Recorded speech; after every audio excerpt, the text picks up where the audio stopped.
And hope you're doing great. I just want to let you know that I have two of my Capricorn ex-boyfriends. It sounds like I'm a Gabor sister or something, or a Kardashian, depending on what generation you're from. Not really, from my 7th and 8th grade, so I don't know how much they count as boyfriends, but still friends, I guess. Two of my Capricorn exes from 7th and 8th grade reach out. They're like, hey, that Capricorn stuff. You're really talking about Capricorn right now. And I'm like, I know, I really am. I feel like Capricorn, Taurus, and Virgo are really loud right now. Okay? So it's so funny to hear from people. Isn't it really? It's like, oh my God. Well, I guess when you're on YouTube, like people find you in passing and they're like, holy cow, that was my 7th grade girlfriend. Girlfriend, whatever. Okay. So Capricorn, Taurus, and Virgo. Hope you're doing well. Let's see. Yes, for those of you who've been asking about the spiritual business class, we are doing another round in September. You might want to jump on now because I'm giving you the previous sessions. The latest one we did back in March, April, something like that. And so you can review all of that material because I'm telling you, in September, it's going to be big. All right, we're doing a lot more in September than I have done in the past. Also, beginners class, just to kind of hammer out your ideas. So if you're joining the beginners spiritual business class, the 2-night session, bring your ideas because that's what we'll be talking about. What are the ideas you want? Trying to focus you on what's going to be best. Okay, so you can sign up for those below. And P.S. those who go through the spiritual business class, I'm going to do a lot of work around introducing you to the platform, okay, your business. I want to support what you guys are doing, all right? So just know that that's going to be part of it, that those who I work with, especially if they're doing the coaching, I'm going to be introducing you to the wider platform, the Empress Club, and these are all potential folks for you to work with. Okay, so that stuff is below. Let's see where we go. Capricorn, Taurus, Virgo, feel free to swap around the characters. As always, I could be talking to a cross-watcher, so I am the messenger, you are the receiver. Let's go. Let's go. What's going to be happening for you? Messages for those watching, please. Messages for those watching. All right, yeah, underneath, orphaned, yang, working the road, right? I do feel like you're done wallowing in something. If you've been wallowing, if you feel like you've been wallowing, it's time for you to move on from it. Even though we have all these retrogrades, all this stuff, right now what's happening is as we're moving into this Uranus retrograde in Taurus, if you have a lot of Taurus in your chart, if you have a lot, particularly around 10 degrees, because that's where Uranus is hovering, then this is going to really impact you. This Uranus retrograde is going to impact you.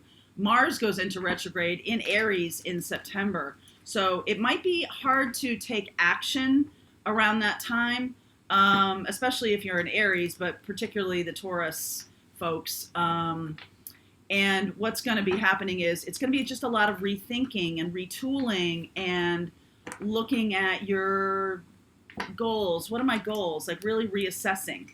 Anything in retrograde. Right?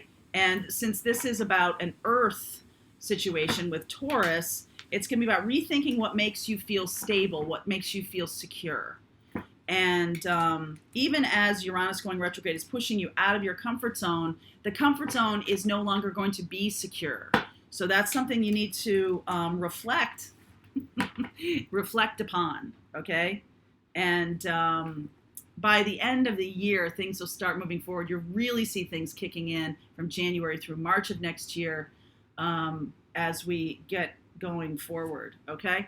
So King of Swords, Aquarian energy. We're moving into the age of Aquarius from the age of Pisces. Okay, Pisces right there. Ta-da, Tower. Ta-da, new beginnings. Double ta-da, healing energy of, again, Aquarius, and getting yourself into a more stable position. I like that. The new stability. What is the new stability for you? Ace of Swords. Cutting through, wow. Cutting through the Piscean energy under the deck is a big deal, right? Oh my God, Ten of Pentacles and Virgo. Okay, stop. All right, so this is really about seeing what keeps you stable, what makes you stable as you move forward. 9 and 10 of Pentacles. This is going to be from your own wisdom, okay? And you are going to be challenging old ideas, Uranus in retrograde, for everybody, not just for you guys, but definitely for you guys. Okay, going to be challenging your old belief systems about what you felt made you stable and cutting through the illusions of the past, okay? Really cutting through them. You know, it's no longer blah, blah, blah, what I felt, how I felt stable. Now it's something totally different. This is a tower moment. This is a collective tower moment for people. And I'm sure, as you are recognizing, also a collective healing moment, okay? So that's really amazing stuff underneath. Let's see what's the actual, this is all going on subconsciously, all happening in the collective. And you're getting a lot clearer and doing a lot more healing over the course of time here. 2 of Cups, 5 of Cups, 2 of Wands. If you've been wallowing in a disappointment over love, it's time to move on from that, okay? Knight of Wands, 4 of Pentacles, 3 of Wands. Wow, turning your back. Could have been about a Sag, okay? Could have been about a Sag. Devil energy, there's Capricorn, Virgo. Devil energy, Page of Wands, new inspirations, 3 of Swords. Wow, okay. So I feel like somebody you thought was really your life partner or your twin flame, this might be very upsetting to you that person went away, okay? And you're still nursing a heartache. They're really being very immature, I'm noticing here. And it really is like you felt like this was it. This was going to be the person. Especially if you were in the twin flame energy with them or in this higher vibration, spiritual connection with this person. It doesn't have to be a twin flame for that to happen. Okay? So the Uranus energy is going to clear it out. There's going to be a lot of time. I mean, this is a time to really do a lot of healing work. I'm going to move my video here. Yeah, there we go. This is going to be a time to do a lot of healing work, and particularly around a twin flame or a person you believed to be a twin flame. I did a Plutonian relationship class because I believe that a lot of people are stuck in Plutonian relationships and are calling them twin flames. Plutonian relationships are really very, very powerful and overwhelming, but they're based on fear. They're not based on love, okay? Twin flames are based on mutual love, even if it's difficult, but it's about love. Plutonian relationships are not about love. I'm going to make that class available for purchase for you guys. That link should be up beginning of the week, I'm going to say, okay? If you want to look at, in astrology, Plutonian relationships versus twin flames, that's where you get that, okay? So I think you're really looking at, again, what has held you back? What has made you feel heartbroken? And why? I think before it was a very unconscious choosing. And it was also sort of what woke you up. This person can be very powerful. Doesn't have to be a twin flame to be powerful, okay? This person kind of woke you up, okay? And Aquarius...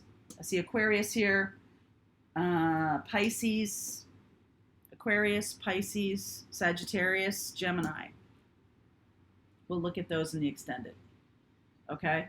And this does make me feel like you're getting inspired to look directly, like this is the card of kind of wallowing, all right? You're looking at something that was knocked over, ended, but it's a 3 of Cups. It's something that's not the 2 of Cups. But you thought it was the 2 of Cups. You thought it was the real deal, okay?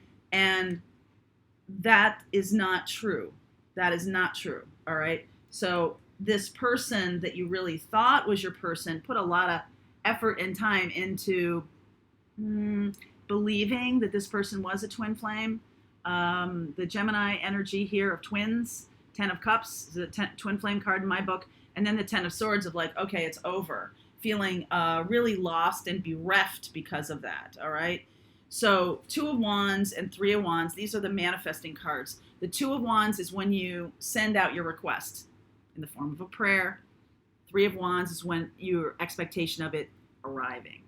Okay, that's why Two of Wands and Three of Wands show up together a lot, because they're kind of a match set in tarot. Okay, we talk a lot about that in the tarot class, about things that are usually found in readings, and it's very interesting to watch that over time happen again and again and again. So the Knight of Wands, there could have been, the other person in this connection could have been a lot more frivolous about the connection. But at any rate, it kind of held you both back. Okay, no offense, Capricorn. But the positive side of Capricorn is I'm really doing the work on myself. I'm really now seeing my past patterns, and I'm able to, do the work of it, really look at it again and be inspired, not just like, oh crap, that was a terrible thing. Oh my God, I'm going to go run into my room. No. It wasn't that. It's like now you're willing to sort of turn your back on being blindly just wallowing, okay? Turning your back on that, blindly wallowing, and moving more into the looking right at it and being like, yep, okay, that's my pattern, that's what's happening, all right, I'm gonna work with it. So as we're moving from the Piscean age into the age of Aquarius, which we've been doing for quite a long time now, all of these old ideas about things are also getting upended and being healed right now. So this is a super powerful time to really look and see what makes you feel stable, what is your belief system around what stability is, and how much of that is really just mirage. It's a mirage. Bugs Bunny. How much of that is really just a mirage? That you thought that made you feel safe, or that seemingly was about keeping you safe. But it didn't, at the end of the day, that's not, it's more about head in the sand stuff. I mean, Pisces is about all the codependency stuff and all of that. That's all being healed in this age of Aquarius, all right? That's all being left behind. All these old ideas of, from the 40s and 50s, military industrial complex, all this stuff being left behind. New ideas coming in, I was watching an astrologer talk about this today. It was really interesting, about how we're moving into this age of enlightenment, the new age of enlightenment, and out of something that, I didn't think we were that unenlightened, but we're seeing like the polarity of what passes for truth, what passes for ideas, or right, it's like everybody's got to think the same, or you're over there, right? You people, that all that stuff that's happening now, we're getting very polarized. But what's happening really is that any ideas that are not serving us are gonna go. Let me say that again. Any ideas or belief systems that are not serving us are gonna go, and this is going to be happening by the end of this year. All right, so buckle up, because even though this next time period between mid-August and December, when Jupiter goes into Aquarius, all of this time is going to seemingly be quiet, or not quiet, but like not, everybody goes back and tries to, and sort of rethinks and reworks, right?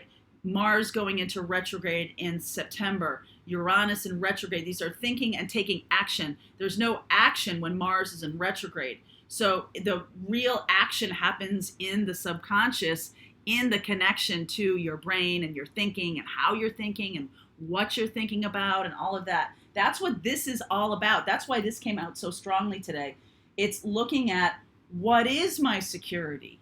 If all of these things, if all of my belief systems or things that I have looked at as being secure for me since like the 40s and 50s, that like this conventional wisdom about things, all of it's being upended, right? All of it's being shown. There's certain things being shown to be really super false and hurtful to people. So now more people are paying attention to those things. All right. So it is like we're looking globally, on a global level, we are looking at what has broken our hearts. Okay. What has hurt people. And we're moving away from the energy of, hey, there's nothing to do about it. It is what it is. We're moving away from that, because Doesn't have to be. We get to launch this new age. That's why we're here, okay? So launching really happening in 2021, really getting to the place of, wow, we're realizing our desires and our ideas and things like that. For now, there's going to be a lot of subterranean or backroom kind of thinking about what's shaping the world to come. There's in a global level, on a personal level, this is a good time to do your own healing, do your own internal work about what has been holding you back, what has been making you feel less secure, what has been making you feel stagnant even. All of the ideas don't serve us. Go. Okay? All right, I'm going to continue on with this reading. I will look at, like I said, Gemini and Pisces and Aquarius and Sag. I'll look at those in the extended. If you're dealing with any of those people, huzzah. We'll look at that in the extended. The link is below if you want to continue on. I'll see you over there.